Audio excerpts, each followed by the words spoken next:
Hello class, you are most welcome to today's lesson about we are going to look at the BIT4101, that's computer graphics. From our previous lessons that we were looking at about the scan conversion.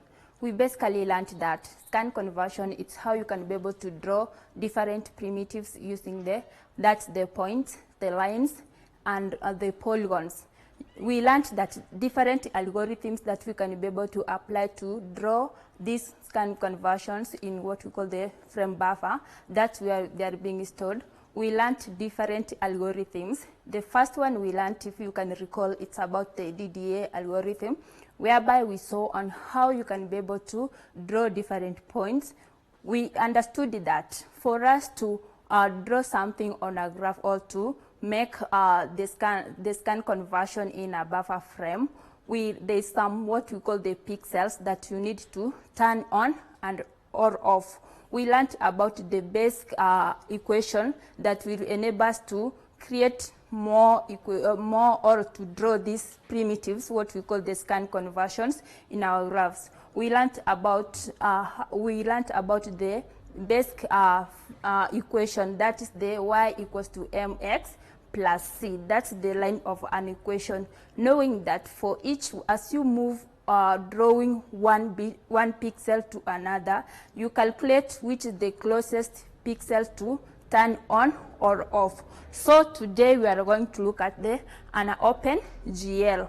This is an application that will enable us to be able to draw these the primitives that we learned in our previous classes, the algorithms that we learned about the Brassenhams, the DDA algorithms, the cycle algorithms, the midpoint algorithms, so that now we can be able to use what we call the program and be able to see how it's going to function. So today I'm going to introduce something that is new about the OpenGL.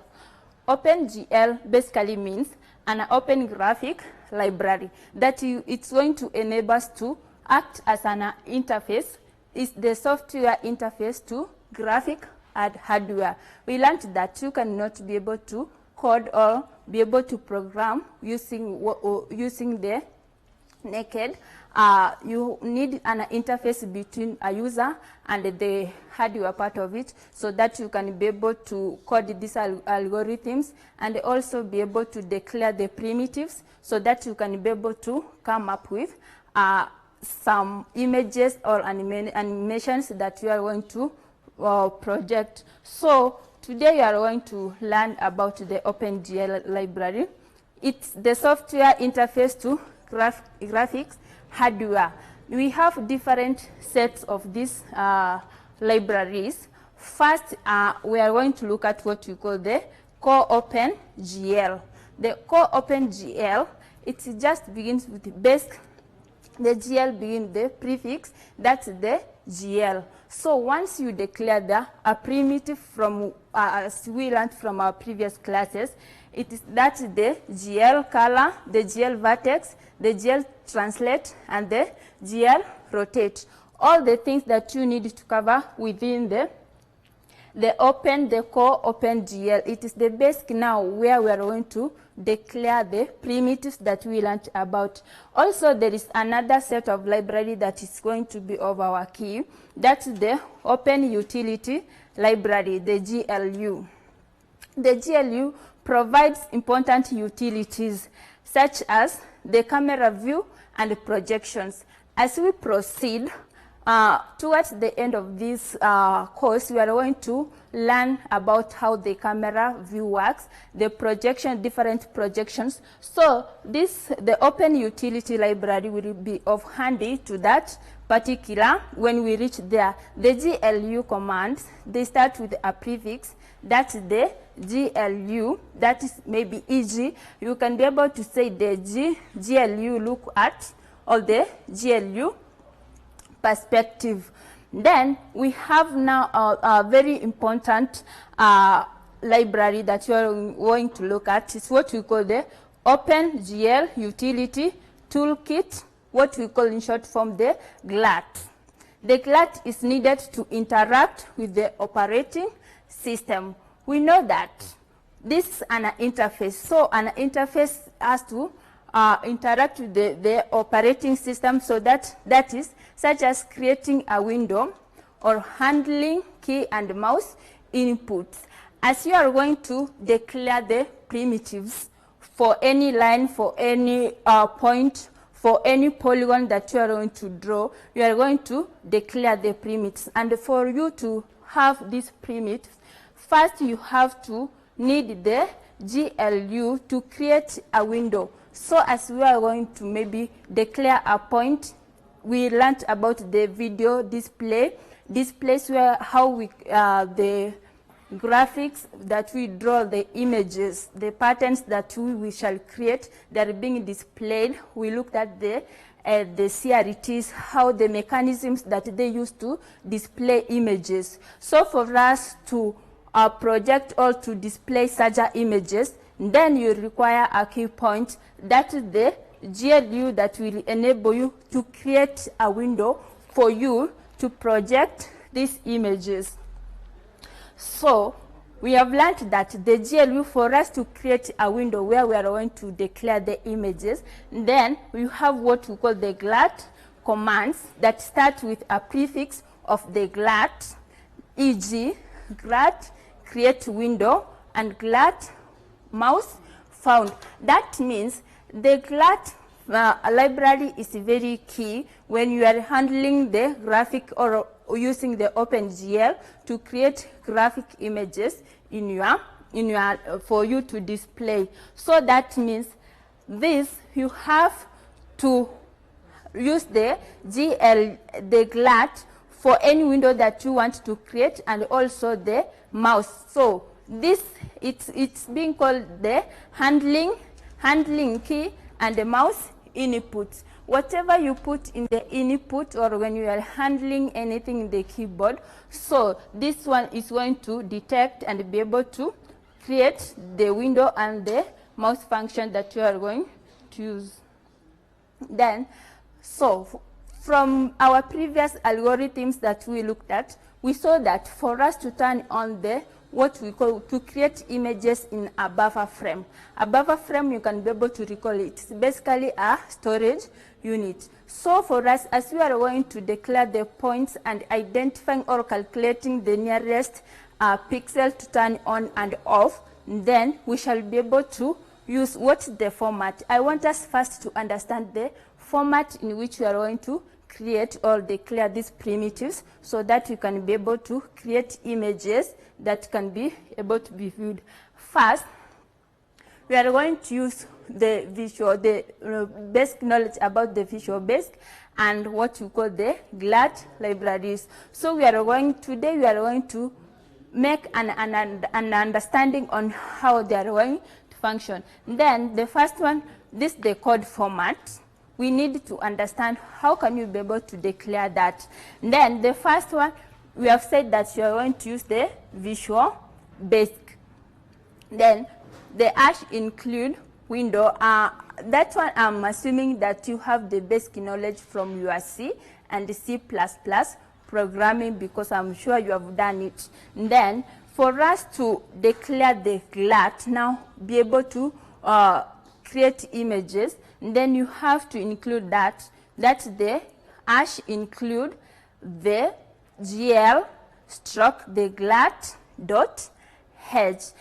This is the header files for you to be able to create that. And then you have to initialize from any programming knowledge that you have. We do understand that first you have to initialize any function that you have to use. And then first you have to initialize the GL function, that's the void initialize this. And then we know that all the frames, all the images that you create, they are being stored in what we call a buffer frame. So you have to clear whatever that is in the buffer frame, that's the GL color buffer.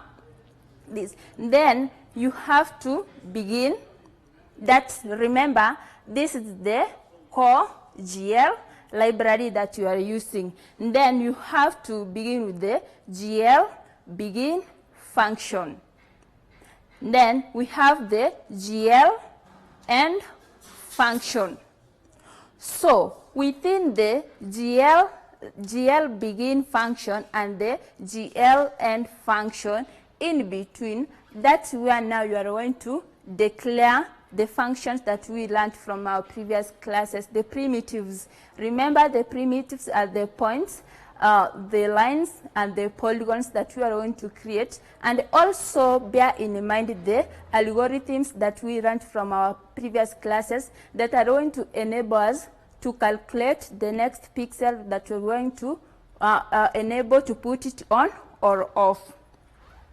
Then once in between you declare the primitives here, then you have now to call it the GL flash function that is going to repaint or to reprint the pictures more often. So you are going to flash or to reprint the pictures so that the consistent part of it is going to display a clear image. Then this is the declaration part of it. Now, how are you going to, whatever that you have declared, the primitives that you have done, how are you going to display?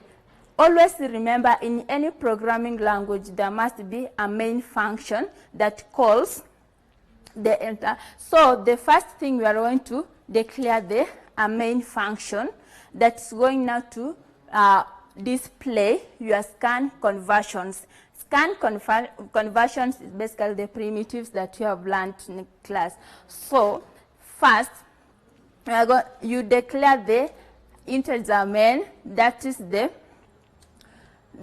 int arc and the characters that you are going to be involved.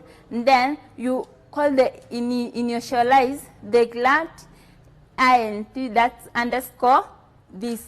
Then you have to create, we said that a buffer frame. You need to create a buffer frame that you are going to display your images within that. So for us to create a buffer frame, you have to declare the window, or you have to specify the window that you are going to create. So like here in this code, we have created just a GLUT window. Our window, it's being called the vertex, the primitives, and the color, because we need to capture about the vertices that we have declared in the scan conversions, the primitives, and also the colors that you need to include. That's why I've just called it, that's just basically a name, vertex, primitive, and the color. This is not a constant thing. You can be able to name your window or anything that you feel like you should.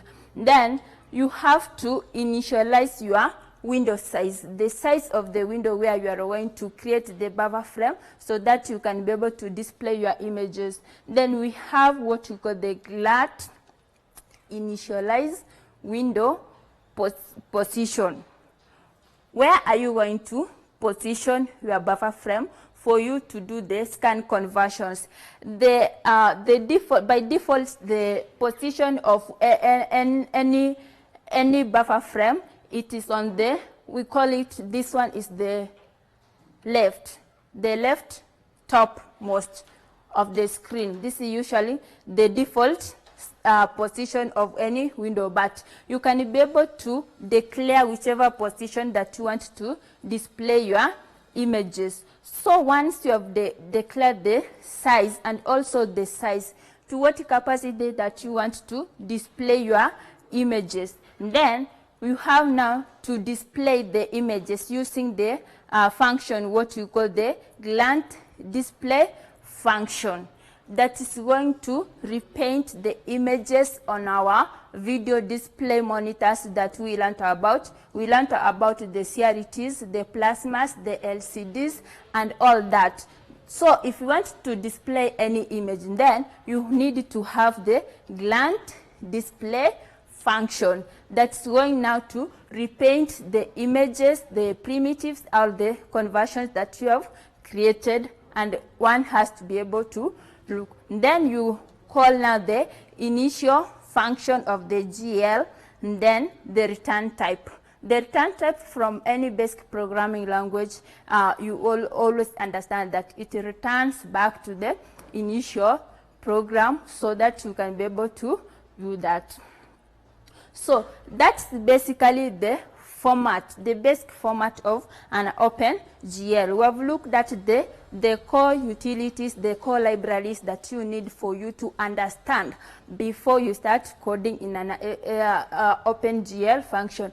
And also we have looked at the format in which you are going to use to code, or you can convert your images for display.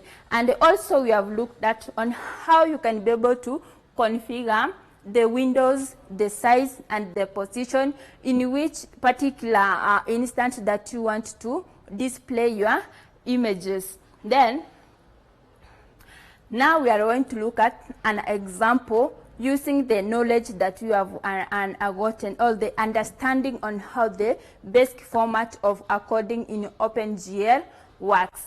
Then, now we are going to use this code so that you can be able to create that understanding how the OpenGL works. Then we said that in the header files you need two things. That's the #include the window, and also the core library and the GLUT library that are the most core things in computer graphics. And then you are going to initialize your GL function. And then first thing you need to clear the buffer frame that has all the images. And then we said that from our previous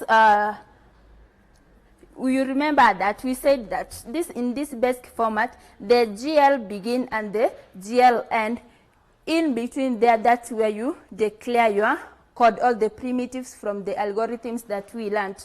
So here we are going to apply, or we are going to draw a square, what I've called the GL quads, that has three corners.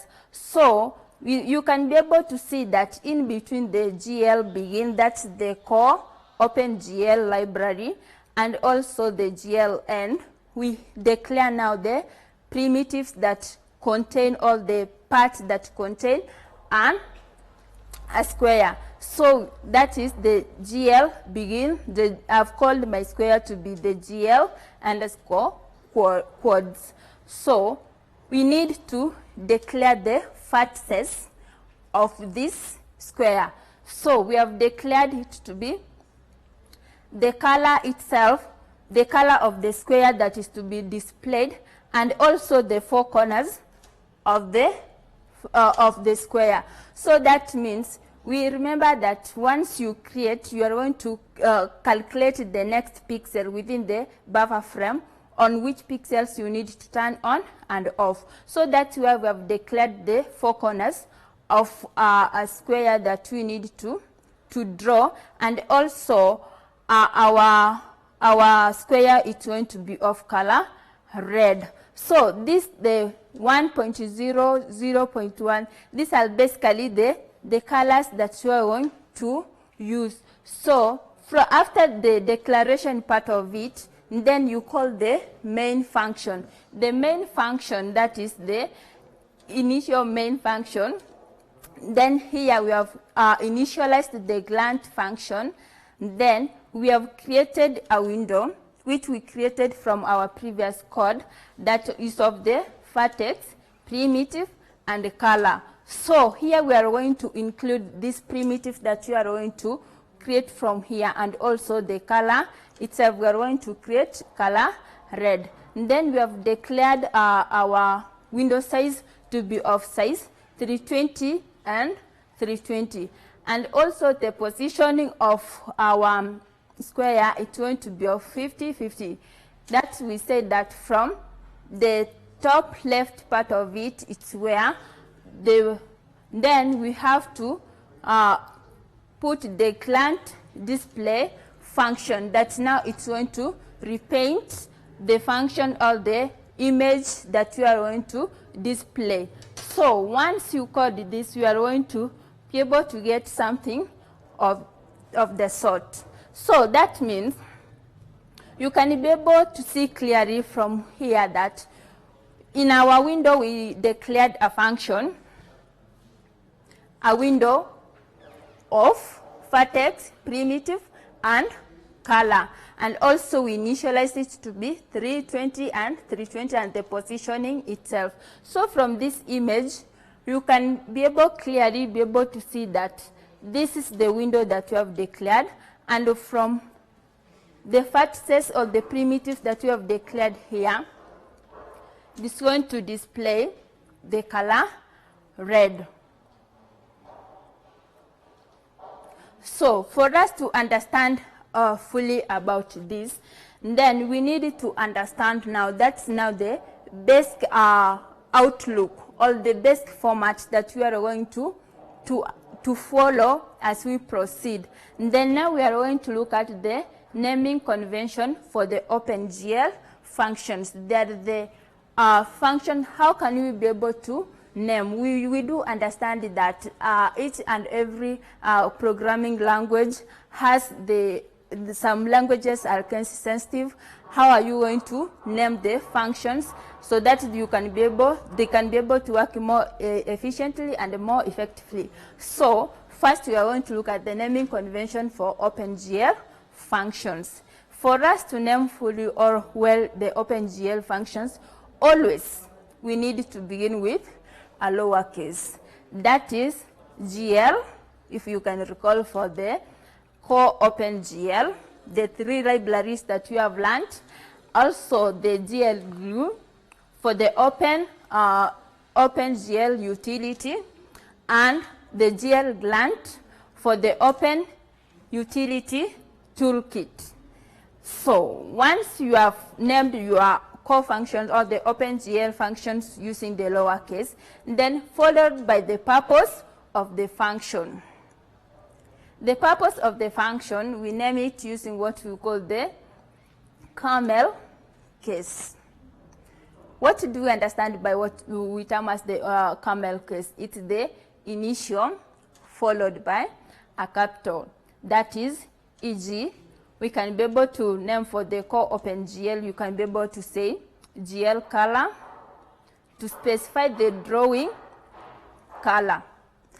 Or you can be able to say the GL vertex to define the position of a vertex, from like you have seen from our sample code.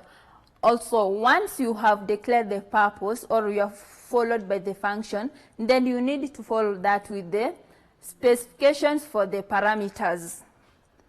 Like followed by the specification of the parameters, e.g. the GL color 3. That means it takes 3 float parameters.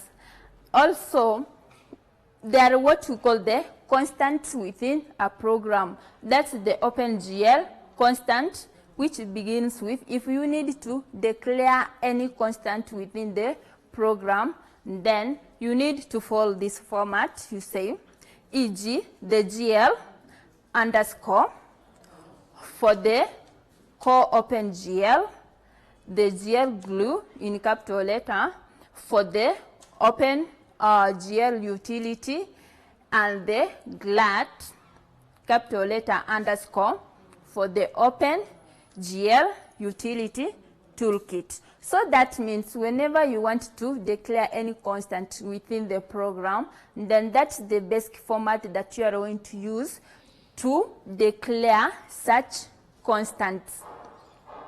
Then we have also, in uppercase, separate. If you need to use an uppercase within the program, then use an uppercase separated with underscores. E.g., you can be able to use the GL underscore color, underscore buffer, and underscore BIT. So that means if you ever need to use any caps locks or capital letters within the program, then you have to incorporate, or you bear in mind that you need to use the underscore to separate the words that follow one another. Then we need to have to vertex 2. That means the here we said that you specify the parameters on what it takes. This is an example whereby it's using the vertex to, that means it takes 2 integer parameters. It takes 2 integer parameters, and I'm made to understand that from your programming language or your programming knowledge, you do understand different data types. Like we have the integers, the floats, or the double, all those ones. So when you are going to declare the parameters, also you need to specify the type of data types. Like here we have used the integer parameters, and here you can be able to see that we use the float parameters. So there are different parameters that you need to bear in mind. So this is basically from setting up the GLUT main function. From our code that we have seen, the 2 sample codes that we have seen, it is basically that following the GLUT functions were used in the above programs that we have used, we can easily be able to identify that we used different functions. That's the GLUT initial that initializes the GLUT that must be called before the GLUT, the GL functions. So basically the setting up the GLUT function, it's an elaboration of the making you understand about the codes that we have seen, so that you can be easily recall all the short notes that refer back to the codes, the sample codes that we have seen. You can be able to see that we have used the void GLUT initial to initialize our program. Then we have used the GLUT create window to create the window. Then we have used the GLUT window size to specify the window size that we are going to create. Also, we have used the GLUT initial window size, the position, the display function, and also the main loop that loops back so that you can be able to repaint the image more and more. So for us, that's the basic understanding on how you are going to use all the basic format that you are going to use to write our codes, all the scan conversions that we have done. And then how can we be able to set up now the OpenGL, or how can we be able to configure so that we can be able to display these codes that we have seen. So for us to configure our OpenGL, it works very well with what we call the VB.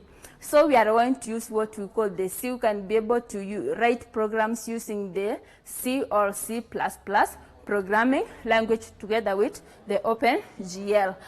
This is the link where you can be able to download the GLUT library that has the 3 sets of the libraries that you have seen. So I'm going to send it to your mail so that you can be able to access the link. So once you download the GLUT download, then from the knowledge that you have of the Visual Basic, from the knowledge that you have of the Visual Basic, then you create a Win.2 console application. So this can be shown here. So you install the VB in your machines. You can be able to use 2008 and above. And then once you do that, then you open the usual way you do open the C++ languages, that is Visual C++. Here you can be able to name your project name. Then you select the console application. Once you have selected that, this is the console application. You can be able to see a display of such window on your machines. Then once you go to all the configurations, C++, you go to the linker. Then you select the additional dependencies, whereby you are going to copy and paste the GLUT libraries that you have downloaded. Then once you have done that, then you can be able to write a sample code. You can copy this, then you can be able to display. So once you have configured that, you have downloaded the GLUT libraries, then you have gone to the configuration properties, you check on the linker, the input, additional dependencies, then that means you have configured fully the OpenGL, and now it's ready, set for you to for you to write the beautiful codes that we have seen and the format that we have understood. And also, as usual, always bear in mind programming language have their own criteria. Also, for this one, we have looked at on how you can be able to declare the capital letters, the small case, and also how you can be able to declare different GLUTs and set different primitives. So for today, I'm going to leave it at that. You go look for the software, you put it on your machines. So the next time we are going to see on how now the live coding of the different primitives, the scan conversions that we have learned. And as we continue, and we are going to see how also the GLUT library will come in handy for the camera view and all the projections. Thank you very much. These televised lectures supplement our robust online learning going on our MKU online platform. You can view more on our televised lectures via our online platform. We are in a digital era, and Mount Kenya University knows this. The following are the steps to follow so as to complete your online application. Download the application form from the website www.mku.ac.ke. Attach copies of your academic certificates and ID. Pay the application fees via M-Pesa pay bill number 270988. Your ID is the account number. 2,000 shillings is the charge for a postgraduate. You can also deposit in the bank accounts provided on the website. Then email all the above to apply@mku.ac.ke.